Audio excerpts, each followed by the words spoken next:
New rant incoming? Yeah. Actually, I wanted to rant about something else that the FGC might have missed out on, but I wanted to talk about. Hey, what's up, YouTube? Listen, if you are part of the FGC, you probably don't know what's been going on in the greater esports world, but you might have caught wind of what's been going down between Froste, a content creator, and his former boss, Nadeshot from 100 Thieves. Basically, there's been a big discussion regarding the role of being supported by a esports organization, their responsibilities and your responsibilities as a member or content creator. And this has been discussed to death, so I'm just gonna give a quick overall summary of what I know and refer you to other content creators who have a much better perspective and take on this. But I thought there was something here that really made me think about the FGC, and I just kind of had to talk about it because I think there's a lot that we can learn from this situation. So Froste went on a series of tweets complaining about, basically saying he wasn't getting enough money when he was part of 100 Thieves to support living in LA, producing content and being a productive member of the team, right? So he talks about there's days where he couldn't get enough money for food, they're spending too much money on rent, they weren't being provided enough resources to support their careers as content creators, and it was kind of embarrassing to be part of 100 Thieves, but to be too underfunded to feed yourself and focus on content creation. So it kind of goes into the direction of saying that 100 Thieves was a bit maybe predatory in the situation and didn't really provide guidance to a group of young guys who were producing content under their banner. And this led to Nadeshot actually responding in parts and going on a long live stream rant and talking about how that wasn't necessarily the case, right? How they were provided funding and they were not delivering on their end. So here's some of the responses that we saw from Nadeshot. Guys, I had thought that we were giving them a big opportunity, okay? From individuals that were averaging just a couple hundred viewers, if not lower some days, having them be a part of a tier 1 organization like 100 Thieves, I thought, on top of the fact that we brought them out to LA and we moved 4 best friends into a home together, I thought that this could only be productive. This could only be, you know, the perfect situation and scenario for all of these guys. They didn't work. They didn't make videos. They didn't stream. And so that's why we're up every single day in the master bedroom of the content house, stacked 5 heads deep on fold out tables and chairs, streaming 12 hours a day. You finish your stream, you get off, you upload a YouTube video, you go to sleep, you wake up, you do it again. Every fucking day. Every day. Because I wasn't going back to fucking McDonald's and I wasn't going back to community college. So he speaks to their output, their production, their content creation during that time. He gets pretty personal because Nadeshot is from the old school era of esports, before this was all established, before there was really a lot of tier 1 orgs to carry and support you and help grow your content and your brand to that degree. Yeah, I don't want to like be too dismissive and call it boomer mentality, but basically, you know, it's an old school grind and you'll be rewarded. If you don't put in the effort, then how can you expect the rewards, right? That's a bit of a simplification of what Nadeshot said, but that's kind of the root of his message. So yeah, he was about that grind. He got him emotional because he's been in that situation and it was do or die, sink or swim for him. Now, I don't really fully agree with 100% of the messaging there because that strategy doesn't really work anymore, to be quite honest. It's not really the most effective way to even grow your content these days. You can't just put endless amount of hours in and expect return. That ship has long since sailed. It's not about doing the most amount of work, it's about working smarter, but that does require some hard work, I believe. But there was a couple of stats here produced, so let's go ahead and look at this from Devin Nash. We'll link to his video in the description. He basically covers the entire dispute between Froste and Nadeshot here. But you can see like their payment, the payment from the group, they're called the Mob, the 4 of the friends who are in the streaming house together. They got $2,500 a month in content budget, which I assume could be spent on producing content, doing stuff, maybe paying editors, and then $25,000 on a living stipend and $1,650, I think that was per month, something like that. So roughly $65K a year.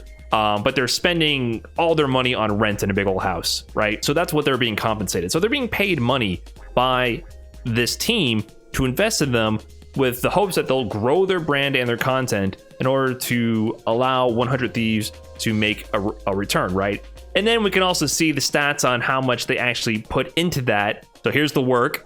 Frosty streamed on average 9 hours a week over a 2-year period.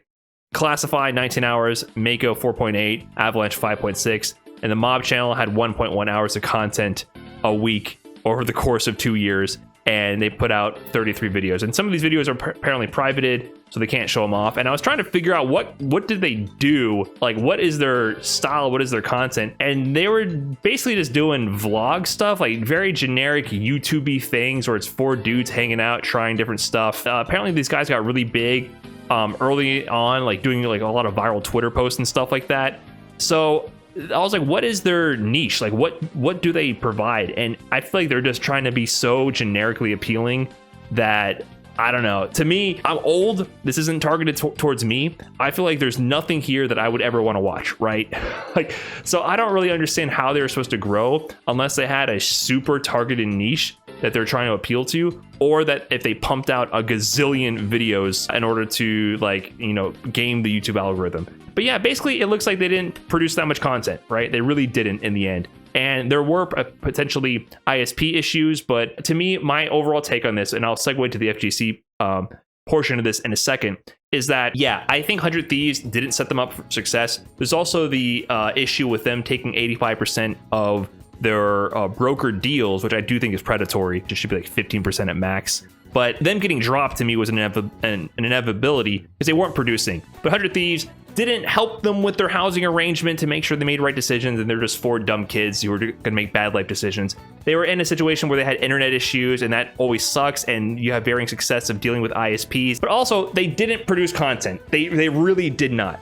Now, for contrast, I'm a part-time streamer, right? I still work full-time. I work from home, which makes that much more viable for me. But in the past month, I streamed 45 hours, and this was a down month for me, right? I don't really know if I can go back to the past 3 months. What is it? Like, I don't know. I put in a lot of hours. I don't know the best way to visualize this, but 45 hours a month is about average. 3 months, 169 over 3 months. I stream more than these guys, and this isn't my job. This is what I do on the side, but I make an effort to stream at least 3 times a week minimum, if not more. And I've been doing this since 2015. And on top of that, I try to do minimum 3 main channel YouTube uploads a week at minimum. And on top of that, I have a clips channel where I try to get 3 clips a day, ideally, or just spam that as much as possible. And you know, I'm not doing it alone anymore. I invested in this. I have an editor for my main YouTube channel, and now Jake D runs my clips channel. And you know, I'm still hands-on on guiding and, you know, directing things here and there. But I took this as a financial risk to myself, because before I was sponsored, before I was on any teams, I was paying out of pocket for this YouTube channel and losing money, right? And then eventually it built into something, because you have to have volume when you do this. Now, my thing is, how come in the FGC we have so many sponsored players, so many people full-time doing this, and they don't do anything? They don't do anything. And a lot of these guys I'm friends with, and I always kind of rag on them a little bit when I see them, and I'm like, hey man, when's that stream coming? You know, when's that YouTube channel coming? Like, they're on large organizations, they earn a salary, and I for the life of me, I don't know what they do.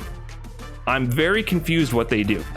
Besides, and you know, love them or hate them, Panda is the only team moving in a direction where they're producing content and putting things out. CLG is doing that in our own way, and with CLG FGC, obviously I'm on CLG now, not just because of my tournament streams or my tournament runs. I'm not the #1 fighting game player in the world tournament results wise. I'm good, I'm not the best, but obviously I did something to add value. So now I get compensated for doing that. But I'm just really confused. What are our players doing? What are our players that are sponsored full-time doing? And how have they been getting paid for so long to do it? In this sense, I'm thinking about the situation. Nadeshot, Frosty, yeah, some shit went down. But at the end of the day, they got dropped, and I get that because they didn't produce value. And I don't know how our players produce value. And I feel like this has gone on for far too long. And I know we've had these debates and discussions about that. I think in the end, in the long run, I think that yes, it would be ideal if our competitive players could only focus on practicing all day, every day, and not producing content. But that's just not, it's just not realistic. And you know who's not having an issue with this? The Evo champion has a very active YouTube channel. Kawano, this guy just won Evo. He's been doing more and more YouTube. He streams on YouTube. He has uploads pretty frequently. This guy's been doing YouTube and he won Evo. If this guy can produce content on YouTube, keep producing value, get himself out there, stream when he can, and win Evo at the same time, why can't our top players produce? I'm just not really sure what's going on here. It honestly does kind of confuse me because at this point, the value that players provide is non-existent right now. There's no screen time. Like we already had this debate with Rob. We talked about this for a while, right? You don't get a lot of screen time when you are in the FGC. You don't get the ability to get in front of a camera, to show off your sponsor, to build your brand when you do traditional double elimination tournaments. Those tournament formats are garbage for producing screen time. What is amazing for producing screen time is leagues like League of Legends, Call of Duty. Any team-based esport has leagues where you play a ton of matches. You earn a lot of screen time. A match might go 5 rounds. It takes all day for a match between 2 top-tier teams, right? So there's other ways for those competitive esports to provide value because they get in front of the camera for a long-ass period of time. If you win a tournament, you might only be on camera for like an hour, 2 hours max. Even if you win, if you get 5th at Evo, you might get 3 matches on stream total for getting 5th at Evo. So the business model doesn't work, and that is going before like COVID happened, right? Before we had all these issues with only being online, right? So I'm actually like very confused where the business model is going with the majority of our sponsored players in the FGC. And I hope they're tuning in to like what is going on between Froste and Nadeshot. I hope that they're aware of this conversation because if you hear those numbers, they were getting like 65,000 a year and then they failed to do something and they got dropped. Think about yourself as a sponsored fighting game player. What are you doing? I'm just so confused. Like, and I don't want to call people out personally, but like one person I've been getting on a lot, Problem X, right? I've been busting this dude's balls for a long time. He's my boy. He started doing the YouTube thing and I was like, hell yes, you know, I'm here, let's go. I'm commenting, I'm subscribing, I'm watching, I'm retweeting. I'm using my power to support this stuff, right? DM'd him, told him, look, man, this is all great. You should do stream highlights. Your personality is what really shines. Like, I love watching Problem X's stream when he does do it. And his personality and his commentary is amazing. And I think that's what would make a great YouTube channel. He just needs to get an editor to do that. If you're on an esports team and you get a paid salary to live, you can afford an editor. First of all, you need to talk to your manager to supply an editor for you. So first of all, the fact that the orgs aren't forcing them to do this, to me, is a mistake on the org's part because I don't know where they expect to get money from. Maybe there's something I'm missing. I'm not going to say I know everything about the esports world. Maybe I don't understand, but to me, the org should be forcing them to do this and supplying them with the resources to do this so that it's minimal maintenance for the player, right? But if they're not doing that, what I would be thinking, man, how am I going to ensure I stay sponsored? Now, another guy, Phenom, I know he started doing this on his own. And, you know, I respect him and I was happy to see that. And he put in some work. The algorithm wasn't kind to him yet. I feel like for this kind of format, if you're just doing clips, first of all, he should have made these 30 seconds minimum, 30.1 seconds to go over the 30-second watch time. People will click on a 30-second video at 30 seconds. My understanding is that's when you unlock all the different ad formats. And then also that'll increase watch time, which will increase its likelihood of being recommended. You don't need to cut these clips so tight. People will click on a 30-second clip and wait around. He made the effort. He stopped. He hit me up the other day. I was helping him with the setup and I told him like, okay, like I'm going to see you start streaming and making YouTube content. I helped him like optimize his audio settings and separate audio tracks and stuff. But what I'm getting at is a couple players have dipped their toes in the water and a couple players made an effort.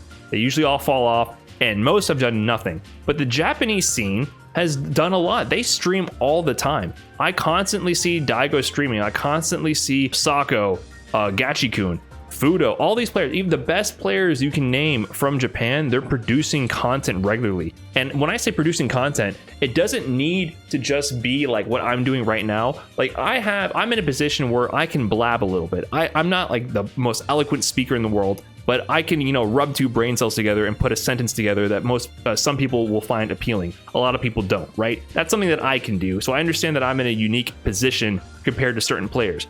If your talent is just pressing buttons, you need to have this automated. You need to have a flow chart where there's an editor who just takes your stream footage, just play your matches on stream, be godlike at the game, and then have someone package it for you on YouTube and keep pushing it to YouTube. Because not only will that help their own economic positioning and bargaining and provide value for their teams, because I feel like everyone's going to get dropped because what are you even doing? What value to provide? The bubble's going to burst, right?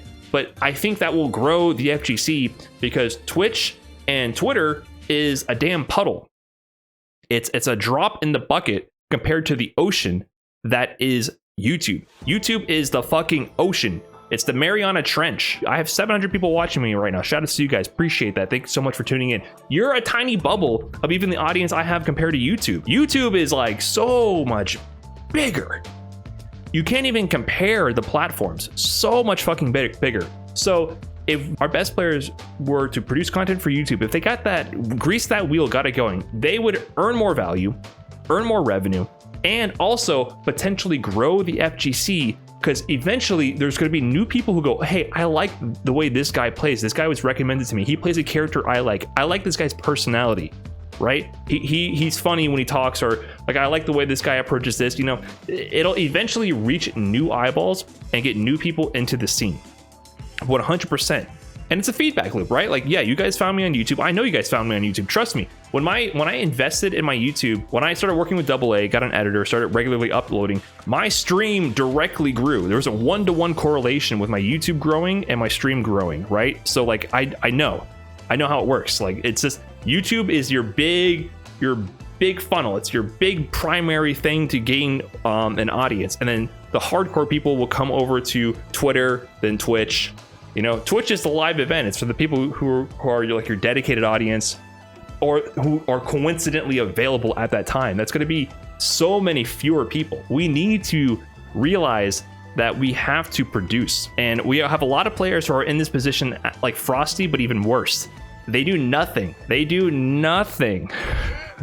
They get paid to do nothing. People got paid to go to Evo and lose all their matches off stream. That's thousands of dollars in the trash. I'm sorry, but that's how it is. And that's because the competitive business model and competitive scene is so stacked and risky. It's just how it is. Open bracket tournaments mean that most people are not going to get screen time. And when you have giant stacked events with the best players in the world, and there's so many strong players, and they're all under one roof, it's a lottery ticket to hope your player gets screen time. And then if they get screen time, if they don't win, they're probably not going to get that much. So you need to do something in the meantime. I don't think it has to be this. It doesn't have to be planned stuff. It doesn't have to be like really well thought out. At minimum, streaming practice and having an editor do it for you as hands-off as possible is still adding more value. It doesn't have to be difficult. It doesn't have to be out of your comfort zone. It doesn't have to be anything like dramatic from what you currently do. But there needs to be a pipeline to build the image, or the esports infrastructure has to change.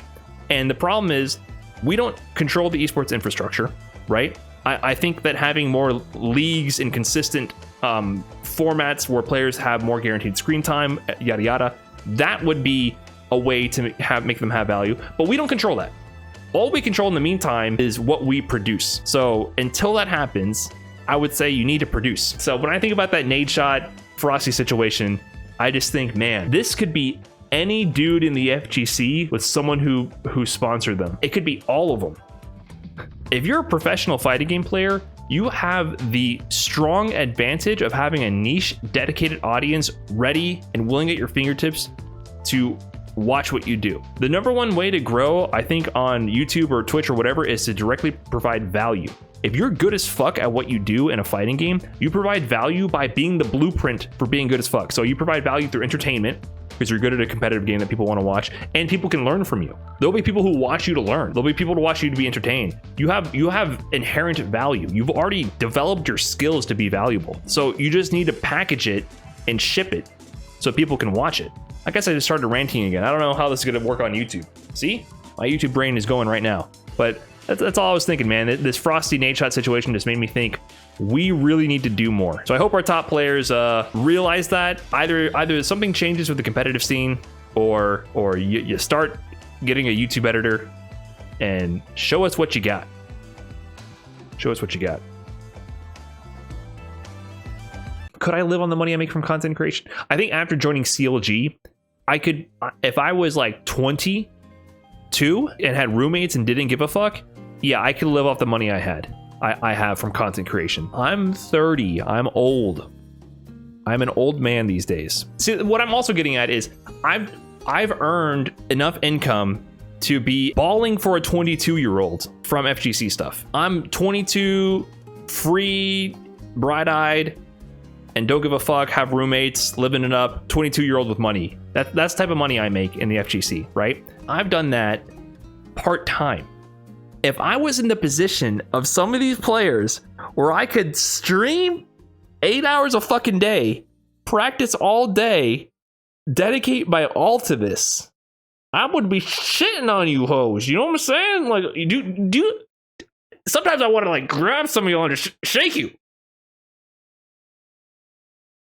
You know what I'm saying? You have the gift of time. You wake up in the morning and you have the entire day to make your dream a reality. You don't have any deadlines. You don't have any projects. You don't have any, you probably have a few emails, but you don't have 40 a day. All right? You don't have meetings showing up on your calendar. You don't have incoming calls. You have all day to live your dream. And sometimes I just think like, do something with it. Do something with it. Occasionally I feel that way. Do you understand? Occasionally, I really fucking feel that way. I'm still fortunate. My full-time position leaves me a lot of opportunities and a lot of flexibility. So I'm still far more fortunate and in a more optimal position to do this than a lot of other people. So I recognize that privilege. But if you're in a position where you already made it, just keep it alive. Keep it alive. Keep the dream alive. Don't let it die. You know? Do something.